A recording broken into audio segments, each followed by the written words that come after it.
Work. Let's keep going.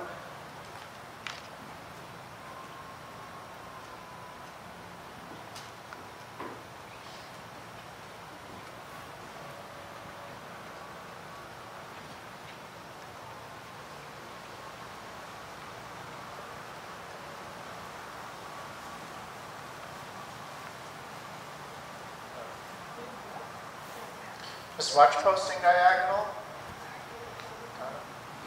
Now why do they, for that rising trot in there, just to let your upper body tip just a teeny bit more forward. Yeah, just a little. And just to kind of help put basically like the weight of your upper body a little more over the top of your knee to allow then kind of that push down through the knee to get the heel to drop down so the leg just stretches a little bit longer. You got it. The rising trot is one of those like, sitting trot cantering is very upright and very back, but in the rising trot you have kind of license to lean a little forward like that. That's good. Just making sure your eyes stay up, hands low and together. Good. And I would just keep in there with that trot, quietly pushing it just a little bigger over the ground. Very quiet building, but a little more ground covering. Eyes up.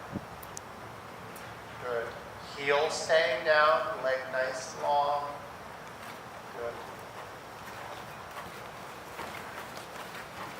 Yeah, I like that better with the size of the trot. It's a bit of a fine line always, like if you're, especially just from what you're saying, and I wouldn't agree, disagree in any way, right or wrong, about it being a little bit locked and needing to kind of get unlocked and all that. It's always a bit of a fine line when we talk about that looseness because they need a certain amount of movement going on in the body, but obviously any momentum goes to the hand. So as we drive, they're going to get more in the contact. If they lean it all a little bit down or into the hand, any little bit that we push them, we're going to have to counterbalance that. So I always think with that stuff, when you go to drive at them or push at them, just do it pretty slow, slow building, so to speak. It doesn't have to be all at once. But that we're not going to, kind of avoid pushing them looser because they get strong, but we're going to push them within, bits and pieces so it's not all at once, that if they do get strong or do start to tip down, we're catching it before it gets too negative. Good. Heels still staying down even more. Hands just a little lower and even a little more together. Yeah, you got it. Super. Eyes staying up. Good. Hands together, thinking, just letting your little finger kind of almost rest on the sheepskin of the saddle pad. Good.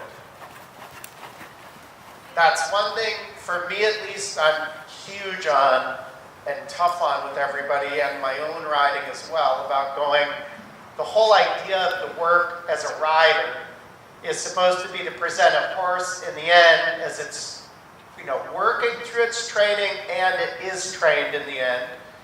We're supposed to present these horses that look easy to ride versus hard to ride, right?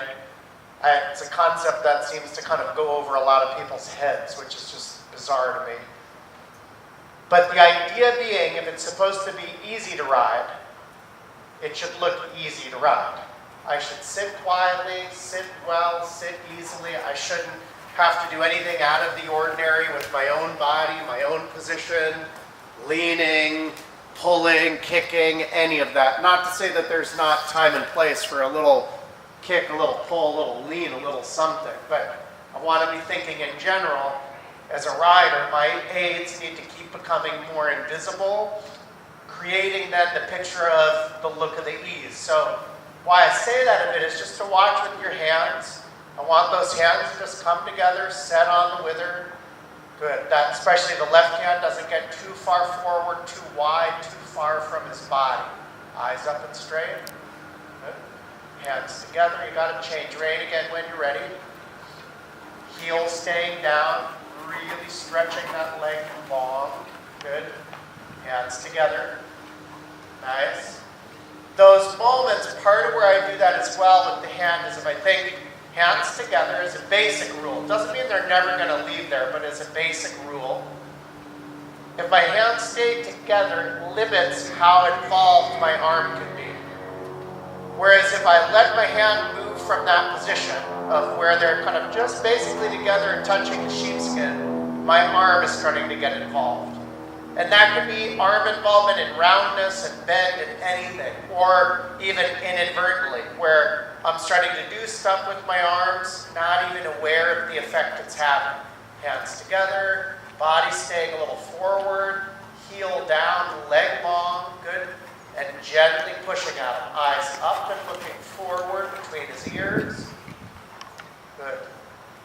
A little challenge at him as far as the ground cover goes. Keep tipping a little forward in your upper body, just to make sure you stay up over the knee just a touch more. Heel dropping down. Good. Hands together. Good. Low and together. Do even less with the arm. Good. Eyes staying up. Good. Heel staying down. You got it. Circle at that end once, 20 meters. Even a little more forward still in your upper body. Just letting yourself kind of right your hip, tip, kind of shoulders up over the top of the knees a little more. Good. Eyes up between his ears, hands together.